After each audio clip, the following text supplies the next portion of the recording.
So, for several years now, in my own personal practice, I've noticed that there's been a steadily growing and kind of expanding theme that's been arising, which has multiple layers to it, but essentially, it comes down to learning how to really honor myself and my life, my wisdom and my heart, and also setting up better boundaries so that I'm not causing harm to either myself or others.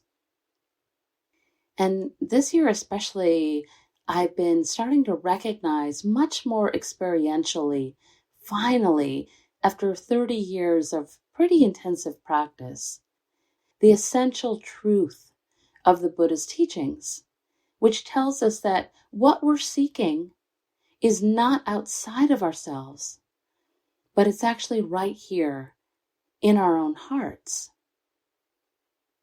In fact, there's a very famous line from the Mahaparinibbana Sutta that I've been reciting quite a lot lately, where the Buddha tells us this. He says, "Be a lamp unto yourself. Be a lamp unto yourself. Be a refuge to yourself. Take yourself to no external refuge." And maybe because I've been so focused on this particular teaching, just recently during one of my longer meditation sessions, on a night when I was for some reason feeling a bit lonely and maybe wanting a bit of hand holding, I was having a difficult week, I had what felt like a profoundly new experience where I suddenly heard the words, "I am family to myself. I am family to myself."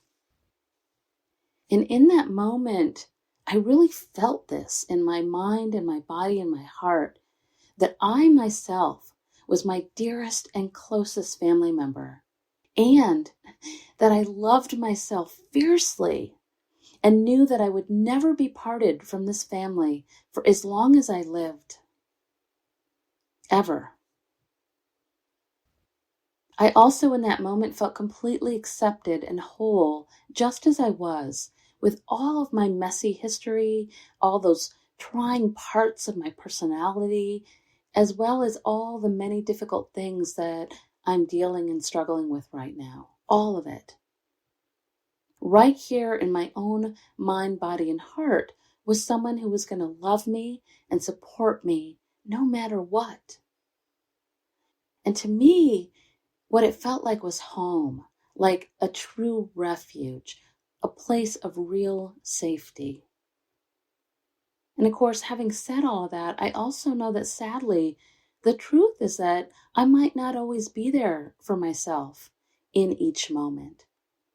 I'm totally aware that I still tend to do things that are harmful to myself, like maybe giving too much of my time away, or saying yes when I really mean no, or maybe eating things that aren't that great for me, or, not taking care of myself in other different ways. But I also know that the point is not to be perfect. This is a practice, not a perfection. And I know now that I can be that kind family member to myself, which means I can forgive myself more quickly for my shortcomings and my conditioning. One of my very dear friends and a fellow teacher, Mary Vandeventer, recently posted this great quote by Elaine de Botton, who said, "Maturity begins with the capacity to sense and in good time and without defensiveness admit to our own craziness. If we are not regularly deeply embarrassed by who we are, the journey to self-knowledge has not begun." So, it's truly an ongoing practice for all of us to learn to be that lamp and that refuge for ourselves, and to not let the light of that lamp go out. The Zen master Thich Nhat Hanh explains the great importance of taking refuge in ourselves this way.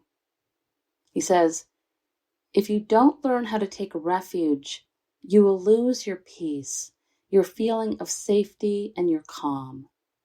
You will suffer, and you will make other people suffer.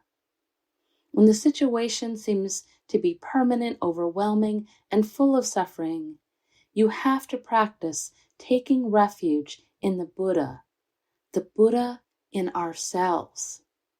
Each of us has the seed of Buddhahood, the capacity of being calm, understanding, compassionate, and taking refuge in that island of safety within us. This is how we can maintain our humanness, our peace, and our hope.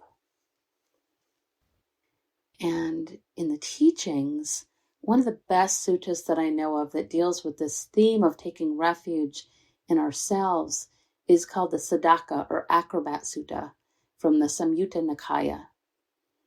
And I just love this one for so many reasons, but one of the main reasons is that it involves a young girl who is really the hero of the story. The sutta is about two acrobats who are performing together, and one of these is a man who's a master acrobat, and the other is his apprentice, who happens to be a girl with the really odd and unfortunate nickname of Frying Pan for some reason. And I'd like to read directly from the sutta, which comes from a version that's translated by the teacher and scholar Andrew Oleneski. So the story goes like this. Once in ancient India, a bamboo acrobat set up his bamboo pole in the center of a village, climbed up the pole with great agility, and balanced carefully upon its tip. He then invited his young assistant to scamper up and stand on his shoulders, saying to her, "You look after my balance, my dear, and I'll look after your balance. With us thus looking after one another and protecting one another, we'll show off our craft, receive some payment, and safely climb down the bamboo pole." But the girl said, "No, no, master, that will never do. You must look after your own balance, and I will look after my balance. With each of us thus looking after ourselves and protecting ourselves, we'll show off our craft, receive some payment, and safely climb down the bamboo pole." And the Buddha said, what Frying Pan, the assistant, said to her master was the right way in this case. And just as an aside, Buddhist nuns tend to love the sutta because in this case, the girl is right. So in the sutta, the Buddha explains, looking after oneself, one looks after others. Looking after others, one looks after oneself. How does one look after others? By looking after oneself.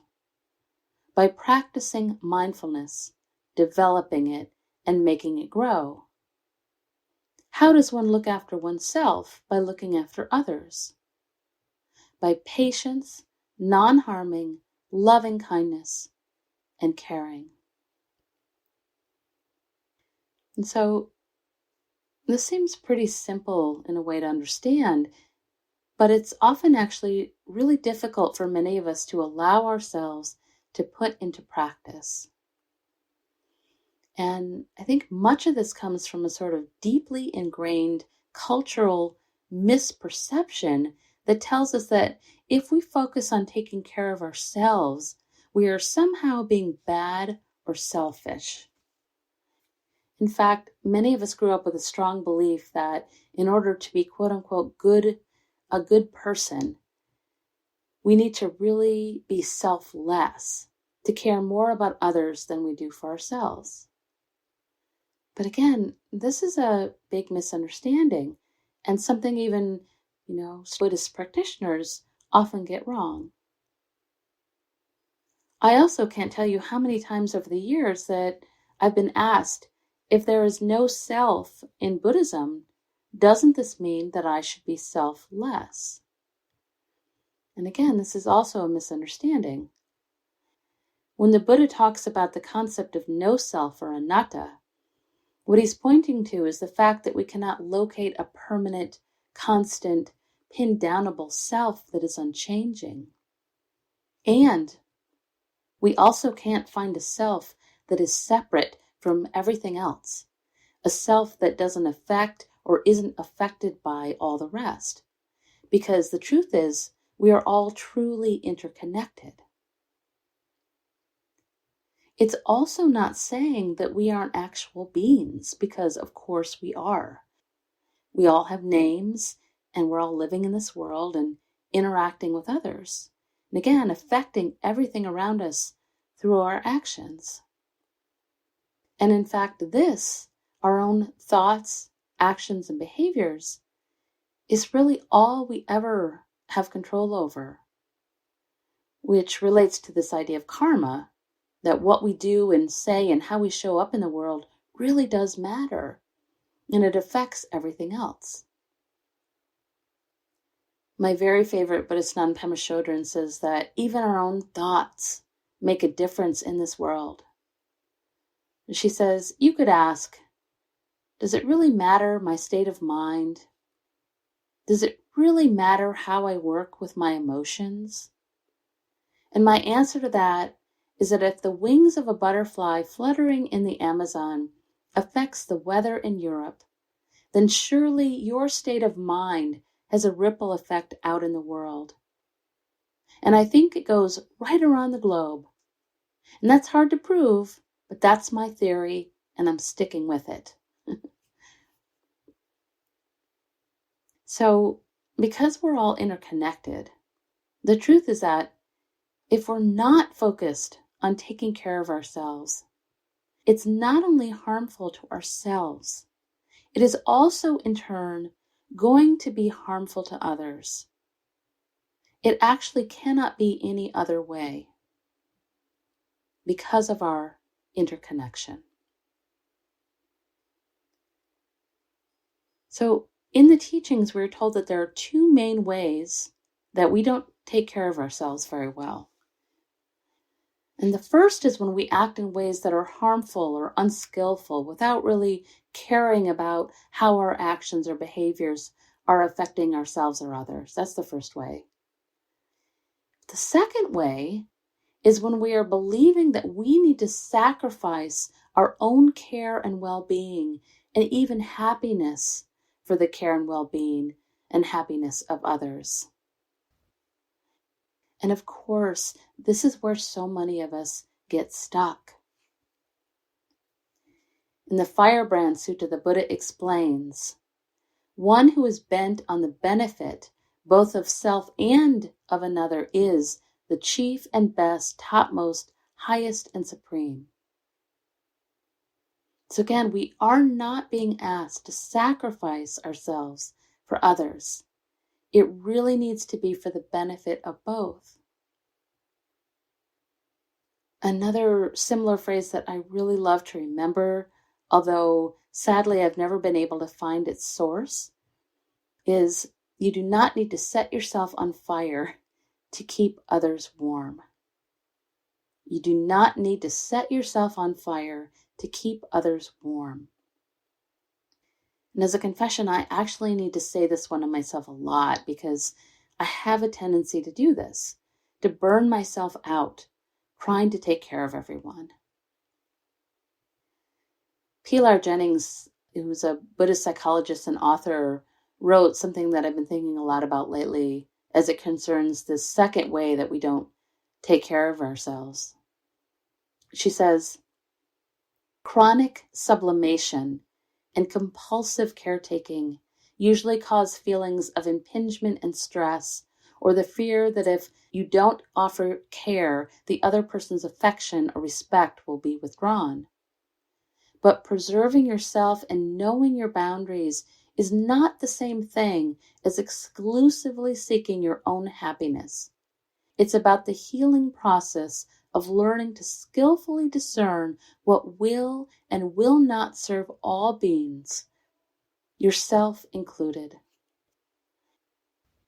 So again, Here she's strongly pointing to exactly what the Buddha is trying to teach us, which is the great importance of including ourselves in our circle of care. So important that there's this balance, the need to include both ourselves and the other. And we really don't want to leave ourselves out of this equation. In the Acrobat Sutra, for instance, you might imagine what might happen if both the acrobat and his assistant focused only on taking care of themselves at the expense of not really caring about the other. In this case, it would be likely that both of them would fall down, right? On the other hand, if they were each focused simply on paying attention to and taking care of the other at the expense of their own balance, again, they're both likely to fall down. So here the Buddha is suggesting that the two acrobats need to be mindful of balancing in such a way that, quote, by taking care of oneself, one takes care of the other, and by taking care of the other, one takes care of oneself.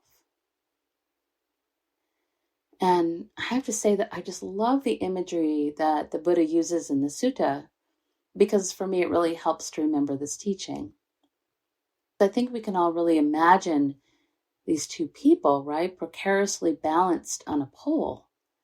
And we can immediately get a sense of how difficult this whole dance might be, and how mindful and skillful and attentive we might need to be in order to establish and then maintain a balance or harmony, and not just let the whole relationship topple over.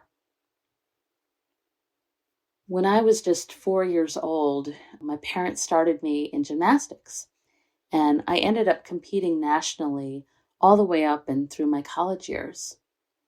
And throughout all of those years, my very least favorite routine, but actually one of the most challenging ones, was the one on the beam. Mainly because falling was usually unpleasant and involved things like bruises and sprained ankles, which were really not a lot of fun.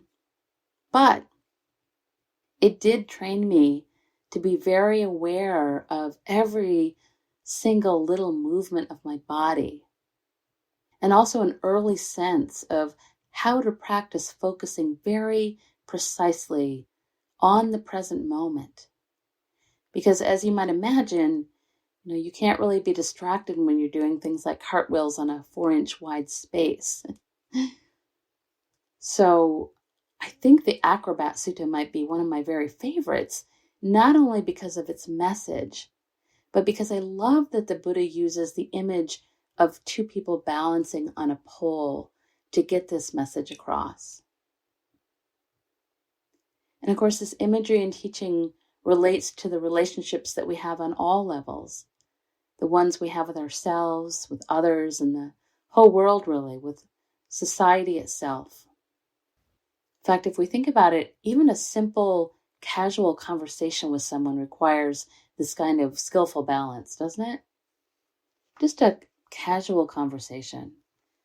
In order to keep the harmony and flow of the conversation going, we really need to be able to pay attention to both our own words and the words of those that we're engaging with, so that it doesn't topple over into unkind or unskillful speech that might make or break the whole relationship.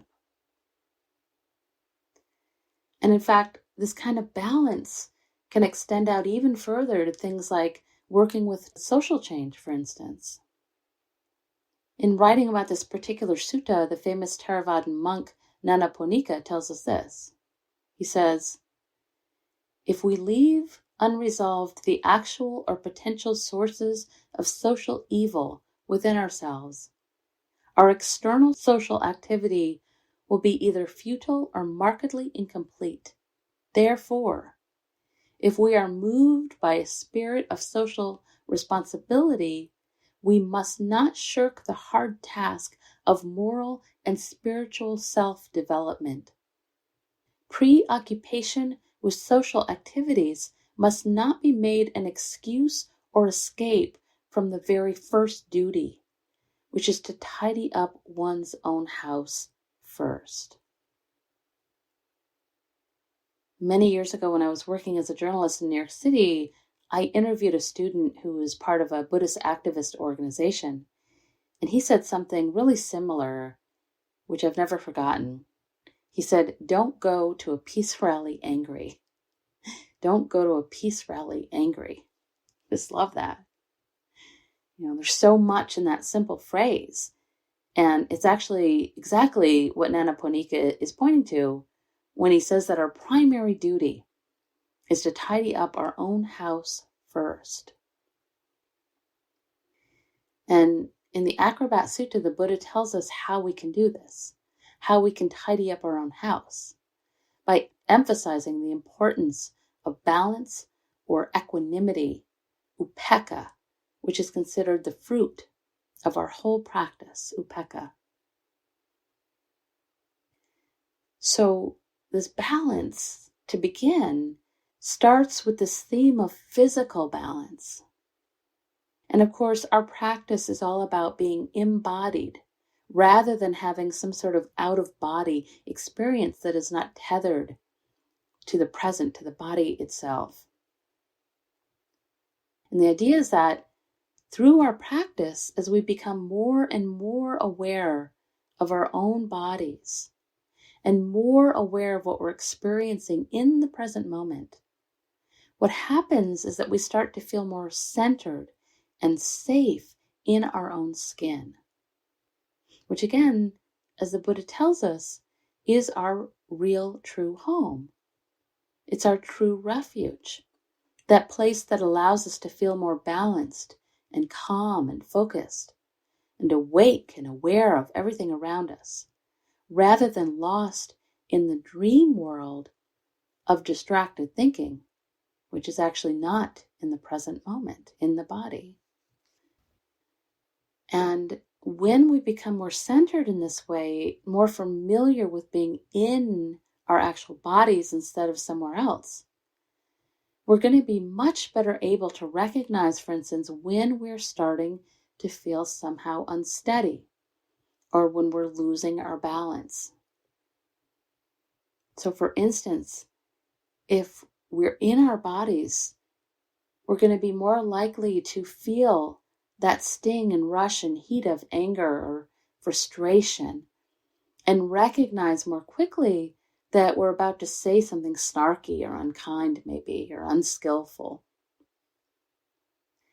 And through this awareness, we can then very consciously work on our balance by mindfully bringing ourselves back home to the heart and to our intention to offer more kindness, compassion, and calm to both ourselves, others, or the situation that we find ourselves in.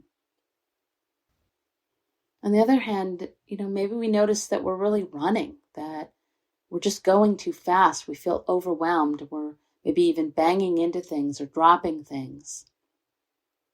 In that moment, we might recognize maybe that we're fearful or preoccupied, distracted, and that what we really need to do is to slow down and focus before we do something that might be harmful to ourselves or others. Again, we can use our mindfulness to come more into balance. But if we are too interested in taking care of someone else, or very focused on what they're doing, or preoccupied with how they should be living their lives, or maybe even blaming them in some way, we are not going to be able to come back into balance. At the same time, when we're not taking care of our bodies, the place where we live, when we're letting our bodies get run down, tired, unhealthy, or maybe even doing harmful things like filling the body with alcohol or drugs, again, we're not going to be as helpful to ourselves or to anyone around us. In fact, we're literally going to be unbalanced. Maybe like a person who's drunk, trying to walk a straight line. Or maybe like the person who is driving drunk, which we can all recognize as a pretty strong example of putting both self and others in danger by not taking care of ourselves. The very same goes for our inner balance, which means that we practice taking care of ourselves by being balanced or centered in our own heart and mind, which again can keep us from acting out on our more primitive impulses or those three poisons of greed, aversion, and deluded thinking. Nyanaponika talks about working on our own inner balance as a way of protecting others from harm. And I really love how he says this, so I want to read it to you directly.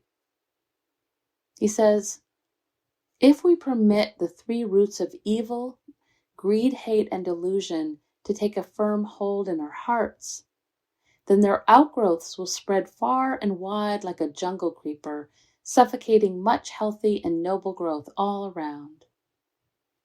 But if we protect ourselves against these three roots, our fellow beings too will be safe. They will be safe from our reckless greed for possessions and power, from our unrestrained lust and sensuality, from our envy and jealousy, safe from the destructive consequences of our hate and enmity, which may be destructive or even murderous, safe from the outbursts of our anger and from the resulting atmosphere of antagonism and conflict, which may make life unbearable for them. As to the third root of evil, delusion or ignorance, we know very well how much harm may be done to others through stupidity, thoughtlessness, prejudice, illusion, and delusion of a single person. History shows us that great and destructive mass delusions have often been kindled by a single individual or a small number of people. Self-protection through wisdom and knowledge will protect others from the pernicious effect of such influences. I just find that so powerful and true. And so the message in this sutta is that as we work on protecting ourselves from the pain of our own greed, hate, and delusion, we are in essence protecting everyone else from this type of negative karma as well. As Nyanaponika explains, someone who is patient towards others will protect himself better than he could with physical strength or with any mighty weapon. And here, I want to just pause for a second to remind us all, we are human, which means we are all going to lose our balance sometimes. We're all going to lose it and do something unskillful that we're likely going to regret. In fact, maybe every single day. We're human. And this is a practice. So when we do lose it, we might use it as an opportunity to notice that we're actually much more inclined to do something unskillful or maybe harmful in those times that we've somehow lost our balance or our center. Like, for instance, when we're really stressed out or maybe not feeling well or we're tired. You might notice that we tend to fall back on old habits or behaviors that tend to cause either ourselves or others harm. We tend to more quickly react rather than more calmly respond. And this is why I think the Buddha here is really emphasizing this idea of balance and asking us to really practice like those acrobats would practice together, you might imagine, being calm and steady and very focused on the present moment. Especially when we find ourselves carrying something heavy or unstable, unpredictable. We really need to find that balance. Practice finding that balance. The teacher Andrew Onlesi describes it this way. He says, mindfulness is a tool for looking inward, adjusting our balance, and staying focused on the still center point upon which everything else is poised. The quality of the present moment of awareness, that bamboo pole upon which we all hover, can be calm, stable, and focused. And when it is, our well-being and that of all those who depend upon us is well protected. So, along with practicing being balanced and centered, we also need to be mindful of constantly trying to cultivate a sense of caring for both ourselves and others. And again, we can do this by very consciously, deliberately practicing patience, practicing non-harming, practicing loving kindness, practicing compassion, again, for both ourselves and others. One of my teachers, Bhikkhu Analayo, says that when we are practicing the teachings of the Acrobat Sutra, what we're really doing is practicing dana, or generosity, in the sense that what we are offering or giving others and ourselves is our patience. We're offering our patience and kindness and compassion, along with an assurance that we aren't going to harm ourselves or others. And this is really the opposite, isn't it, of offering ourselves or others our greed or our aggression or our deluded thinking, which occurs when we don't take care of ourselves. And what we want to offer is a kind of trust, again, for both ourselves and others.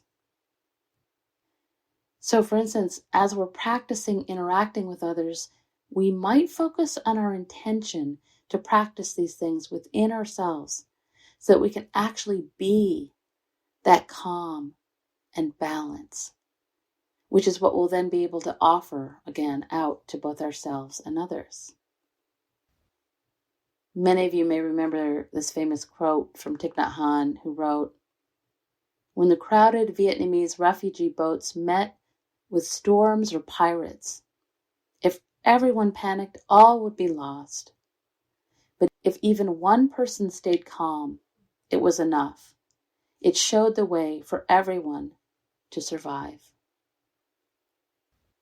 So the idea is that the more we can do this, the more we can become that balanced, kind, compassionate, centered presence, the more people will begin to trust us.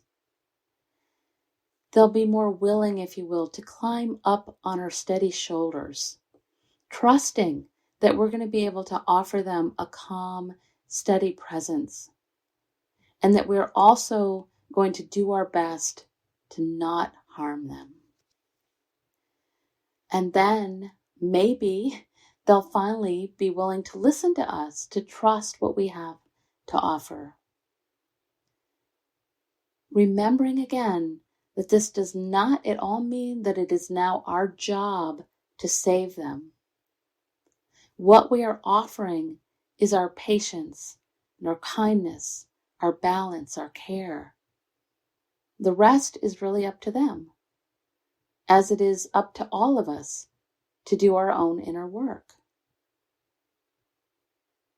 In the sutta, the Buddha calls attention to the fact that sadly, we really can't control the balance of others.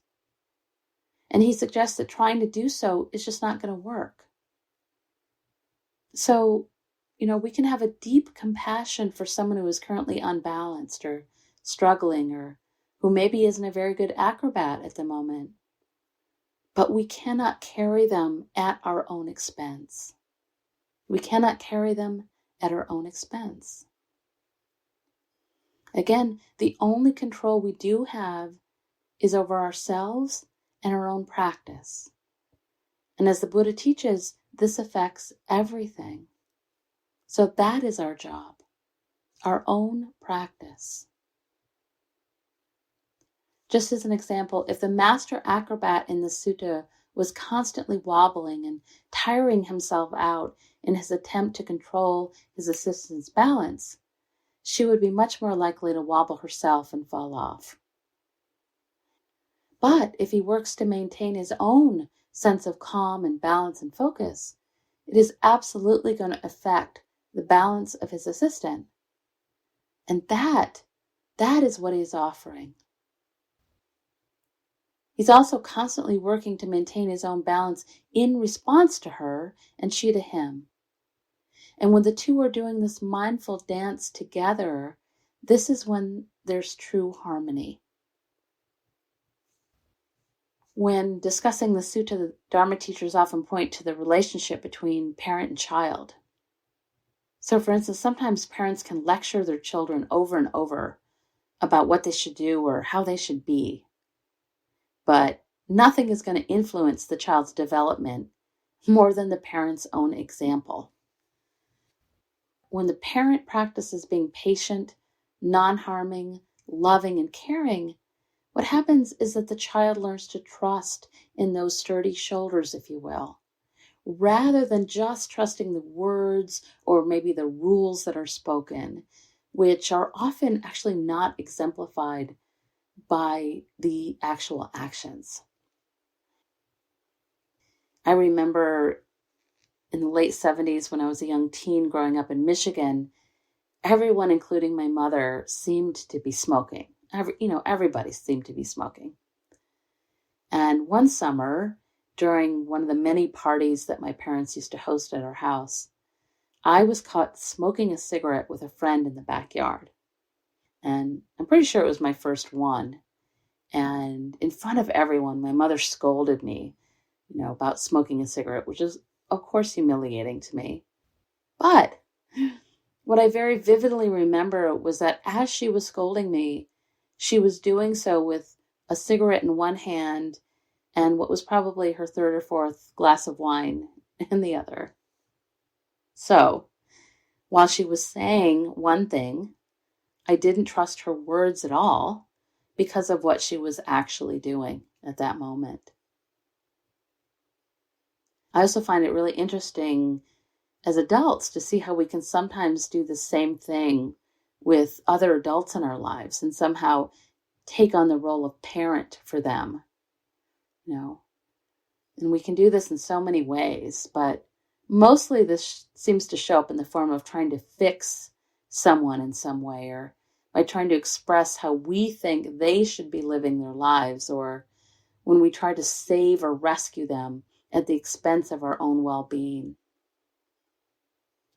But again, as the writer Parker Palmer so beautifully reminds us, the human soul does not want to be advised or fixed or saved. It simply wants to be witnessed exactly as it is. In fact, it's not only not our job to fix or try to save, but it can actually be harmful, not only to the other person, who likely, again, doesn't want our help or didn't ask for it, but honestly harmful to ourselves. So, for instance, to go back to the sutta, you might imagine how difficult it might be for the master acrobat if he continued to try to take care of his apprentice, as maybe she was doing all sorts of things that were causing the two of them to become unbalanced. Just think of how hard that might be for him, with her on his shoulders and him putting in all the effort to try to keep the two of them balanced, all by himself. If he was doing all of that, he wouldn't be able to do the important work of balancing himself. And again, they would both likely fall. To quote Andrew Olensky again, life itself is a balancing act. We are each of us perched upon a precarious pole, trying to stay centered in a swaying, breezy world. It is difficult enough staying safe ourselves, let alone trying to keep track of all the things stacked upon our shoulders. And finally, as we're running out of time, and before I offer a brief meditation, I'd like to leave you with another image from the teachings that shows that when you take care of yourself, you really do take care of others as well, sometimes in ways that you can't even know. This short story is from the Jataka Tales, and it's about a monk who was traveling with a caravan. And apparently, when they camped out for the night, this monk was a bit nervous, and so to take care of himself, to calm and balance himself, he practiced walking meditation throughout the night. Apparently, robbers who were intending to rob the caravan thought that this monk was a watchman and didn't dare attack this caravan. So I think I will leave you with that. And if you like and it's available, I'd like to invite you into a brief meditation on balance and taking care of yourself, finding refuge. So if it's available and you can sit somewhere and close your eyes, you might do that now. And if you're driving or walking, you might just become more centered by either sensing your sit bones or the bottom of your feet. Notice yourself in your body, become more embodied.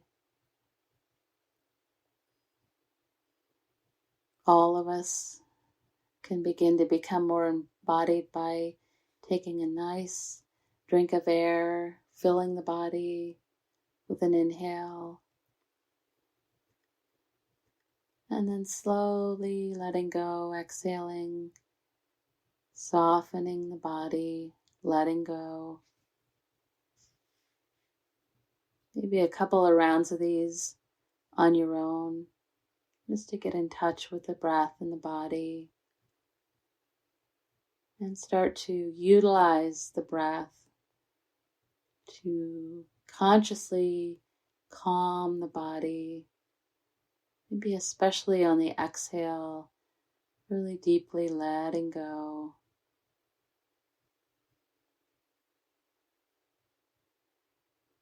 You might even add a very slight smile to the corner of the eyes and the lips, not as a way of covering anything over, just as a way of inviting a sense of friendliness, care, kindness to whatever's here in the body, mind, heart. Still breathing.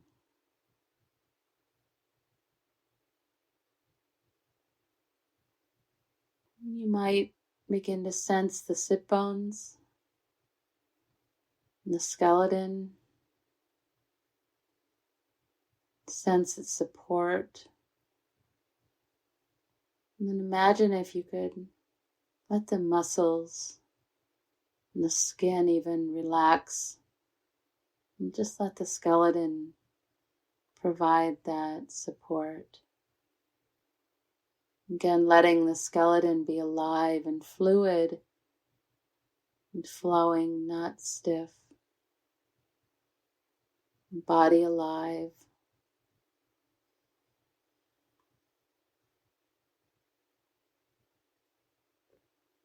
You might take a scan of the body quickly, maybe starting with the top of the head and scanning down the face, seeing if you can soften, let go, like the face is melting a bit, letting the forehead be smooth, eyes soft, cheeks, jaw, still breathing.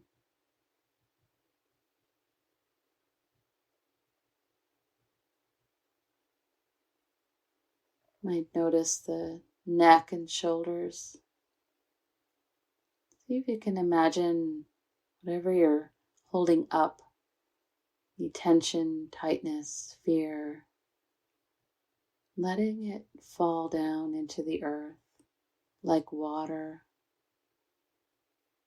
rolling off the shoulders, So the shoulders aren't so heavy and tight.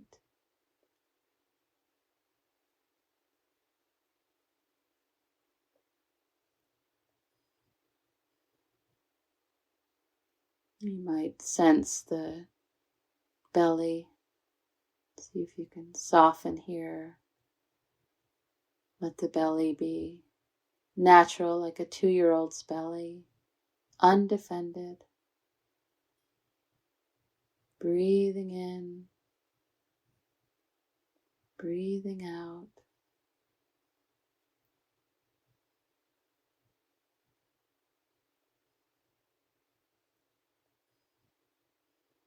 You might notice the hands, whatever the hands are touching, each other, the body, clothing. And see if you can let go. Imagine the center of the palm softening and the gesture of letting go.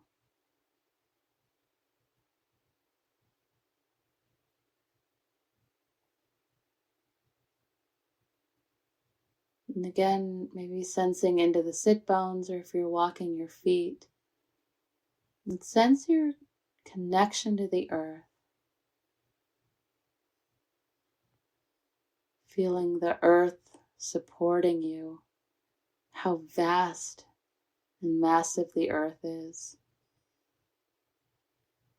and how it supports your whole body so that you can let go a little more.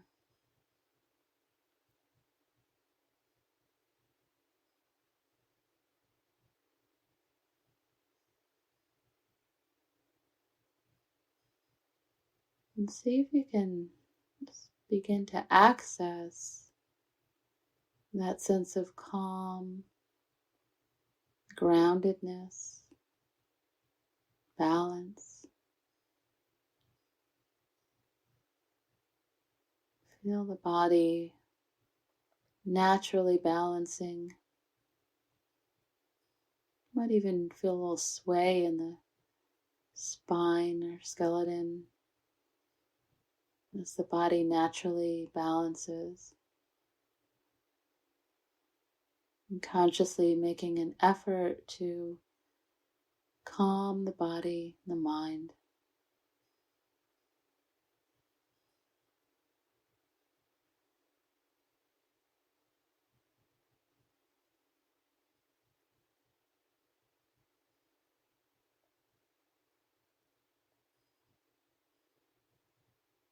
And as you're ready, I'd like you to consider a question,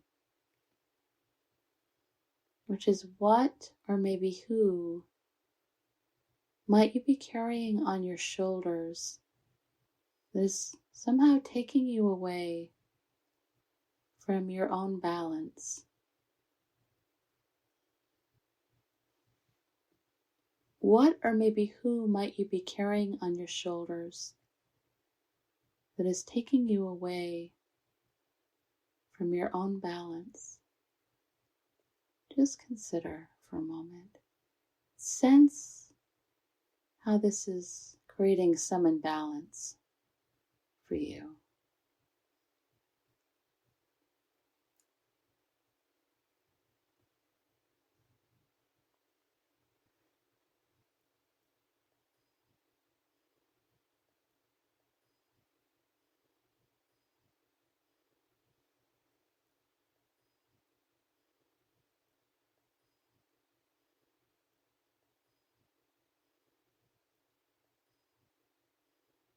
As you're ready, you might now consider, how might I find more balance for myself? How could I find some more balance in this situation? What would be helpful?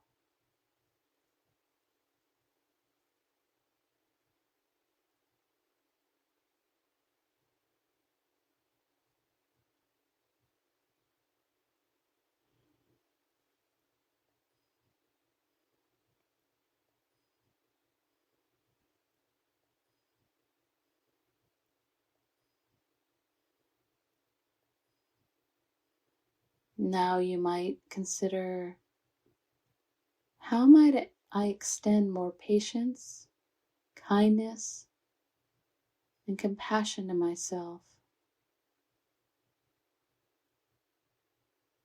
How might I extend more patience, kindness, and compassion to myself so that I might be able to offer that patience, kindness, and compassion out to others? How can I find that balance?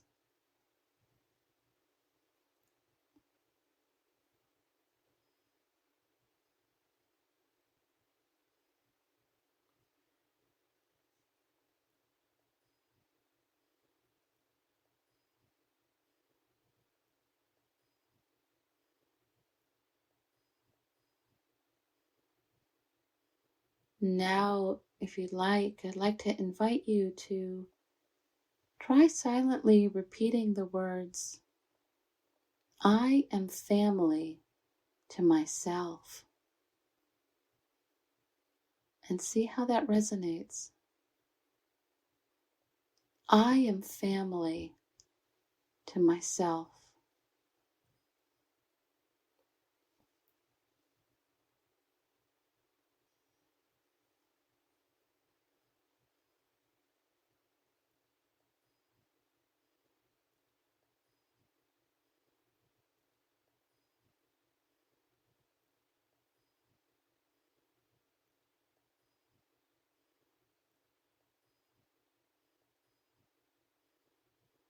And finally, you might consider, what might this family member, or maybe the Buddha inside of you, what might they say to you as a way of helping you to find more calm, compassion, balance, and ease?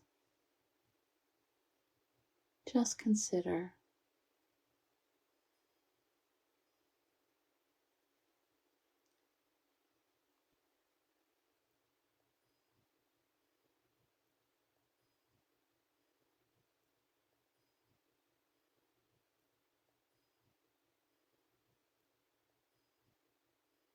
And finally, with the eyes still closed, I'd like to invite you to listen to these words from Thich Nhat Hanh, who tells us, you are me and I am you. Isn't it obvious that we are? You cultivate the flower in yourself so that I will be beautiful. I transform the garbage in myself so that you do not have to suffer. I support you. You support me. I am here to bring you peace. You are here to bring me joy.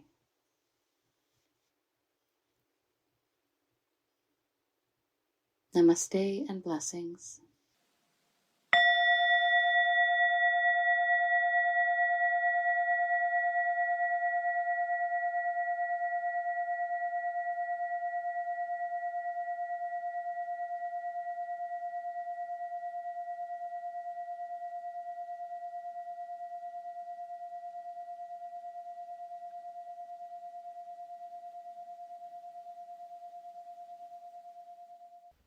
I hope you enjoyed this talk. These talks are always offered freely so that no one is ever denied access to these teachings, and your support really makes a difference. Dana is an ancient Pali word meaning spontaneous generosity of heart. If you feel inspired to offer dana, you can do so by visiting my website at www.mindfulvalley.com. Thank you so much.